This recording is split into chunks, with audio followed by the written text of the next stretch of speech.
Hey everybody, Aaron Blaise here. I am really excited to let you know that on December 12th, we're going to be doing our next live web event.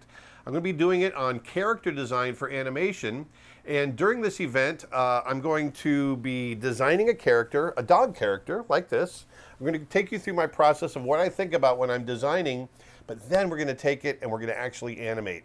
And one of the cool things I'm really excited about is I think I'm going to do it on paper. This is something that a lot of people aren't doing nowadays, and we've had a lot of interest from folks from me recently doing some animation on paper, and I just thought it might be a lot of fun. So we'll actually animate on paper, we will shoot it, and you'll actually get to see it animate. So this is December 12th, it's character design for animation, and it's a 6-hour event. So we start in the morning, we go all the way through into the afternoon.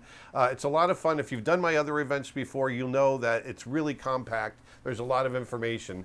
And this time, we've done animation in the past, but this is the first time where we're actually going to do the design and the animation and do it on paper. So it's going to be really cool, just like the old Disney days. I'm actually going to be doing it on my Disney desk. So make sure you go to creatureartteacher.com/live for more information.